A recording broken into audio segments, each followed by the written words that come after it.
Pada kesempatan kali ini, kita akan membahas materi yang berjudul Ikatan Kimia. Ikatan kimia ini terjadi karena adanya gaya tarik-menarik antar atom. Nah, sehingga dikatakan di sini bahwa ikatan kimia adalah ikatan antara atom-atom untuk membentuk senyawa sehingga mencapai kestabilan. Kestabilan tersebut ada syaratnya, di mana suatu atom dikatakan stabil apabila membentuk konfigurasi gas mulia, yaitu duplet memiliki elektron valensi sebanyak 2 seperti He, dan juga oktet memiliki elektron valensi 8 seperti neon, argon, kripton, xenon, dan radon. Atom yang belum stabil tentunya menginginkan dirinya agar stabil seperti gas mulia. Oleh karena itu tadi dia harus mencapai konfigurasi duplet ataupun oktet. Namun, kadang-kadang terjadi penyimpangan oktet, di mana elektron valensi jumlahnya lebih dari 8, namun atom tetap stabil. Nah, ikatan kimia ini terdiri dari 3 jenis, yaitu ikatan ion, ikatan kovalen, dan juga ikatan logam. Yang pertama akan kita bahas di sini adalah ikatan ion. Ikatan ion ini terjadi jika memenuhi beberapa persyaratan seperti pada slide PPT ini. Yang pertama, berdasarkan serah terima atau perpindahan elektron. Kedua, antara ion positif dan ion negatif. Yang ketiga, antara unsur logam dan non-logam. Yang keempat, antara unsur golongan 1A dan 2A. Dan golongan 6A dan juga 7A. Pada golongan 1A dan 2A cenderung membentuk ion positif, sedangkan pada golongan 6A dan juga 7A cenderung membentuk ion negatif. Nah, sekarang coba kita perhatikan jalan terjadinya ikatan ion. Contoh di sini kita ambil atom Na berikatan dengan atom Cl.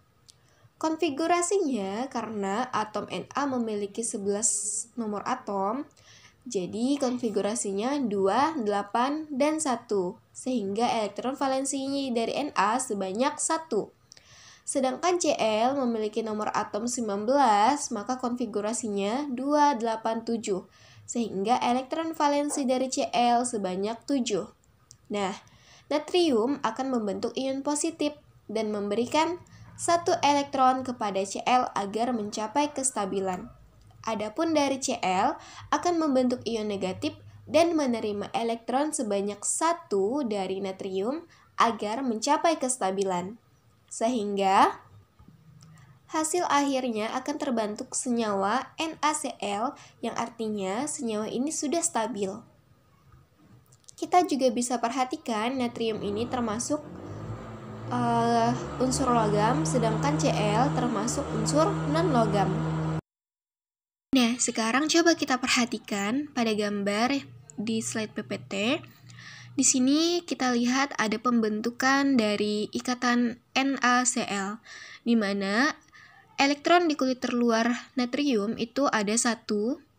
Ini akan berpindah ke Cl, sehingga atom Cl memiliki konfigurasi sebanyak 8. Karena sudah mendapatkan 1 elektron dari natrium. Sehingga inilah tadi yang dikatakan sebagai serah terima elektron. Dan atom natrium dan juga Cl ini akan membentuk NaCl dan menjadi stabil. Nah, untuk selanjutnya kita akan membahas tentang ikatan kovalen. Adapun syarat dari pembentukan ikatan kovalen ini ada 3. Yang pertama, berdasarkan pemakaian pasangan elektron bersama. Yang kedua, antara unsur non-logam dan non-logam. Yang ketiga, ikatan kovalen terdiri dari 3 jenis. Yang pertama, ikatan kovalen tunggal, ikatan kovalen rangkap, dan ikatan kovalen koordinasi. Ikatan kovalen ini biasanya ditulis menggunakan rumus Lewis dan juga rumus bangun atau struktur molekul. Rumus Lewis ini menggambarkan bagaimana keadaan elektron-elektron valensi dari atom-atom itu saling berpasangan dan saling berikatan secara kovalen. Adapun rumus bangun atau struktur molekul itu menggambarkan bagaimana cara ikatan kovalen yang digunakan oleh atom-atom. Nah, adapun dari ikatan kovalen ini akan membentuk 3 tanda. Yang pertama adalah tanda garis 1 itu melambangkan ikatan kovalen tunggal. Adapun garis 2 melambangkan ikatan rangkap 2. Adapun garis 3 melambangkan ikatan kovalen rangkap 3. Nah, kalau tanda panah itu melambangkan adanya ikatan kovalen koordinasi. Ada banyak contoh senyawa kovalen, antara lain seperti H2O, HF, HCl, CO2, NH3, Cl2, I2, Br2, O2, dan sebagainya. Nah, kali ini kita akan membahas pembentukan ikatan kovalen, hidrogen klorida, dan juga air. Yang pertama, kita akan membahas pembentukan ikatan kovalen tunggal pada hidrogen klorida atau asam klorida. Langkah pertama adalah kita mengkonfigurasikan atom hidrogen dan juga klor. Atom hidrogen mempunyai elektron valensi sebanyak 1, dan kita gambarkan saja di sini sebagai dot. Dan adapun atom klor memiliki elektron valensi sebanyak 7, kita gambarkan saja struktur Lewisnya dengan tanda cross, sehingga rumus Lewisnya bisa kita lihat pada slide PPT di sini. Nah, di mana terjadi pemakaian elektron secara bersama-sama antara hidrogen dan juga klor. Hidrogen membutuhkan 7 untuk membutuhkan 1 untuk mencapai duplet, dan juga klor membutuhkan 1 untuk mencapai konfigurasi atau kestabilan oktet.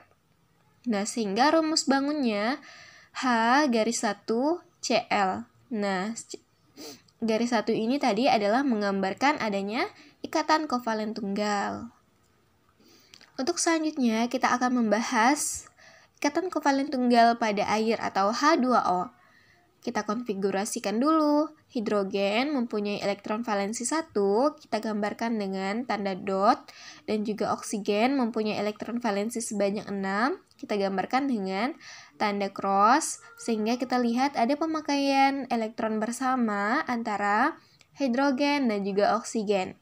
Hidrogen membutuhkan 1 elektron untuk mencapai duplet, dan juga oksigen membutuhkan 2 elektron untuk mencapai duplet.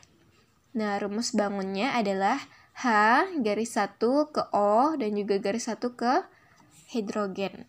Nah, garis 1 itu tadi menggambarkan adanya ikatan kovalen tunggal. Nah, sekarang kita akan membahas terjadinya ikatan kovalen rangkap. Di sini ada contoh O2. Kita konfigurasikan atom dari oksigen terlebih dahulu. Elektron valensi dari oksigen yaitu ada 6, artinya dia membutuhkan 2 elektron untuk mencapai kestabilan. Sehingga rumus Lewisnya di sini ada oksigen dengan oksigen yang akan berikatan, masing-masing memberikan 2 elektron. Sehingga di sini terjadi pemakaian elektron bersama-sama sebanyak 4 elektron. Nah, sehingga rumus bangunnya oksigen garis 2 oksigen garis 2 ini menggambarkan adanya ikatan kovalen rangkap 2. Nah, selanjutnya kita akan membahas nitrogen.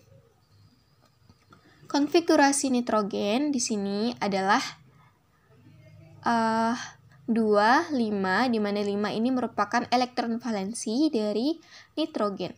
Rumus Lewisnya terjadi adanya pemakaian elektron secara bersama sebanyak 6 elektron, sehingga nitrogen di sebelah kiri mempunyai 8 elektron, dan juga nitrogen sebelah kanan memiliki 8 elektron, di mana masing-masing atom ini sudah stabil. Nah, rumus bangunnya nitrogen garis 3 nitrogen, di mana garis 3 ini menggambarkan adanya ikatan kovalen rangkap. Nah, untuk selanjutnya kita akan membahas ikatan kovalen koordinasi. Ikatan kovalen koordinasi ini merupakan ikatan kovalen yang pemakaian elektronnya secara bersama-sama, namun hanya berasal dari salah satu atom saja. Artinya di sini akan ada atom yang sama sekali tidak dapat memberikan elektronnya. Namun, dia akan menggunakan elektron dari atom sebelahnya. Nah, untuk lebih jelasnya, kita akan membahas pembentukan ikatan kovalen koordinasi dari amonium atau NH4+. Seperti yang kita lihat di struktur Lewis ini. Nah, di sini terlihat bahwa hidrogen itu tidak memiliki elektron sama sekali. Sehingga untuk mencapai kestabilan, hidrogen akan menggunakan 2 elektron dari nitrogen. Sehingga hidrogen mencapai kestabilan duplet. Namun, nitrogen juga dapat mencapai kestabilan oktet, yaitu dengan masih bisa menggunakan elektronnya yang diberikannya kepada hidrogen. Sehingga terjadilah pemakaian elektron bersama di sini, namun hanya berasal dari nitrogen. Nah, sehingga rumus bangunnya di sini akan ada nitrogen tanda panah hidrogen. Tanda panah ini menggambarkan adanya ikatan kovalen koordinasi dari nitrogen ke hidrogen. Nitrogen ini disebut sebagai atom donor, sedangkan hidrogen disebut dengan atom akseptor. Nah, begitu juga yang terjadi pada amino boron trifluorida atau BF3NH3.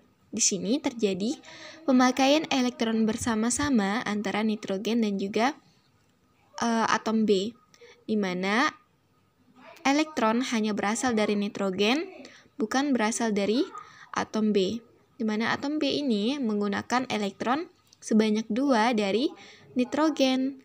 Nah, sehingga rumus bangunnya akan ada NH3 yang memberikan elektronnya kepada BF3. N tanda panah B. Tanda panah ini menggambarkan adanya ikatan kovalen koordinasi antara atom pendonor atau atom yang memberikan elektron, yaitu nitrogen, kepada atom akseptor yang tidak, artinya yang kekurangan elektron, yaitu atom B. Namun, atom nitrogen masih bisa menggunakan elektronnya untuk mencapai kestabilan. Nah, begitulah tadi pembentukan ikatan kovalen koordinasi.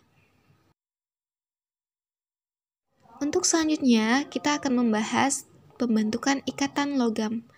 Ikatan logam ini terjadi dengan beberapa syarat. Yang pertama adalah antar atom-atom unsur logam. Jadi tidak bisa antara atom logam dengan non-logam. Dia harus antar atom unsur logam. Nah, dan berikutnya antara elektron valensi logam yang membentuk lautan valensi. Lautan valensi ini juga bisa kita sebut sebagai awan. Nah, awan tersebut bertindak sebagai perekat antar atom logam yang saling tarik-menarik dan berdekatan satu sama lain. Pada unsur logam, kulit terluarnya relatif longgar karena memiliki sedikit elektron valensi, sehingga elektron valensi tersebut mengalami delokalisasi. Nah, adapun delokalisasi ini merupakan keadaan di mana posisi elektron tidak tetap. Artinya, posisi elektronnya itu dapat berpindah-pindah, sehingga berbaur menyerupai awan atau lautan valensi. Seperti pada gambar di slide PPT di sini, bisa kita lihat bahwa ikatan antar logam ini akan terjadi tarik-menarik dari inti suatu logam, muatan inti suatu logam, ke elektron terluar atom logam yang lain. Nah, begitulah terus-menerusnya. Sehingga dari ikatan tersebut, ikatan logam memiliki beberapa sifat, yaitu keras namun dia lentur, tidak mudah patah meski ditempa, titik leleh dan titik didihnya sangat tinggi, dan atom logam ini bisa dijadikan sebagai konduktor listrik dan panas yang baik. Nah, itu tadi topik pembahasan kita pada materi ikatan kimia. Semoga bermanfaat dan mudah dipahami. Sampai jumpa.